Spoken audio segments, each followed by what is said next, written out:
I remember sitting down in a conference room and watching this purple and blue FPS game on console and scratching my head and saying, was this really going to be it? Was this going to be the thing that defined Xbox? And obviously 10 years later it proves that that was the kind of the seminal moment for us, the beginning of Halo as an Xbox game. Not only did Halo 1 bring the FPS to the console, it also brought story. Cortana. I've spent the last 12 hours cooped up. The combination really established sort of a new genre, if you will, of FPS console story expectation. Halo did a lot of really conventional storytelling through cinematics and cool voice acting and great music, obviously.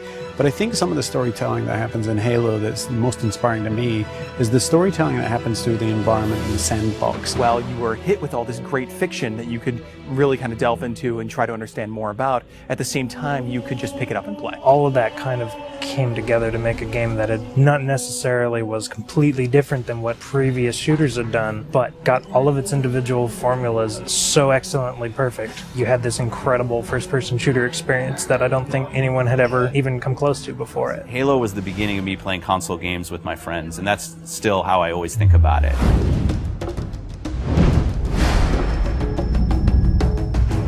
I think people have been asking for a remake of Halo 1 since Halo 2 was announced. I like to go all the way back to the day that Xbox Live came out, and the demand for Halo 1 and the ability to play, say, co-op over Xbox Live kind of started, and it built up over the years and over the years. It was the perfect timing since the 10-year anniversary was coming up. It occurred to us that there's this entire generation of people who never played the original game. If you're an 18-year-old gamer today, you were 8 when Halo came out. We did due diligence on a number of partners. The number one requirement was that it didn't impact gameplay at all. You have a classic, you have something that's just magical, right? If you go and tinker with it, you're going to lose that magic. What we really needed was someone who could work with our existing physics and gameplay engine. Saber popped up really quickly. And they're like, yeah, we can do this. We can make the game look like a current generation game, and we can do it by using the original Halo 1 engine. The gameplay in Halo 1 is what's called deterministic. In other words, if you feed the engine the same input, the game will behave in the same way. And if you can apply this principle across a network, you can have two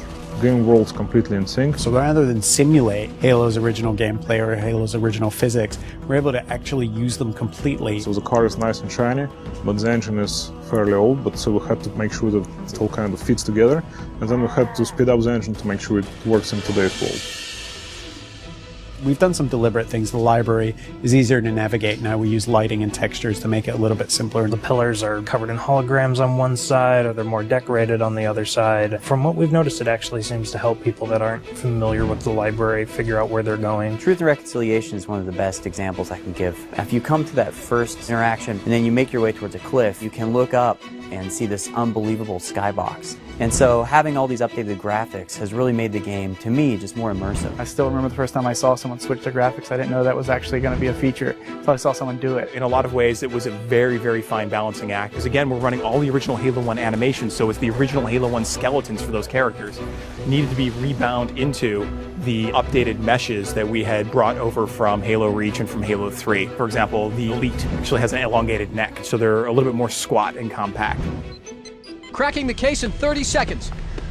Welcome back, sir. We'll have you battle ready stat. Master Chief's iconic, and he has to look like a hero, and he has to look just right. Chief's armor was a tough process. We went back and forth on that for a long time. Well, originally, we were using Mark V armor that's built in the multiplayer component of Reach. We just kept coming back, and it just didn't look like Master Chief. The first stuff we put out around E3, I think the forum reaction was instantly, Chief looks wrong, his visor's too big, the color's all wrong. Some people thought we were doing it intentionally as a retro. If you saw the original Chief from like 1999 era, he had a really tall, very matte reflective helmet. It actually looked similar to that. The thing about this group working on this project is that we are very, very passionate about getting this right. We iterated on that probably 6-7 months before we finally got a final Chief's armor that I think looks awesome. One of the number one asks that we had for a Halo remake was we want co-op over live. The original Halo 1 campaign experience had already been designed for cooperative play.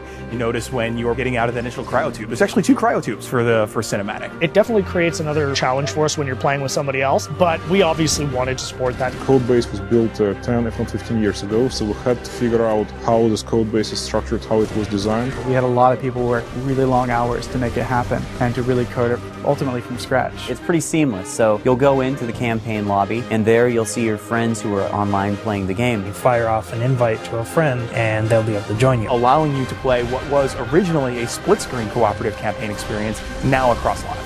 Skull on. Classically, skulls in Halo tend to affect behavior, which means the AI needs to support those behavioral changes. How do we create something that alters gameplay? Well, one of our fundamental tenets is keeping gameplay the same. Skulls are one of the tools we're giving the player that if they do want to change their gameplay experience a little bit, they can do it. Benefit to this is that most of these skulls are brand new. You've never seen them before, you never played them. Like Malfunction, where random HUD elements disappear whenever you respawn. Boom is a skull that increases the radius of explosions, making explosions more dangerous both for the Covenant and for the player. That in combination with something like Grunt Funeral means that you become very afraid of grunts. We must continue. This way, please. There are a few features that got into the game that turned out better than we expected, and 3D is probably the number one. It was unexpected, it was a bonus, and I don't see 3D very well, but it really worked for me. So for some reason it just pops in Halo in a way that it doesn't in other games or even movies.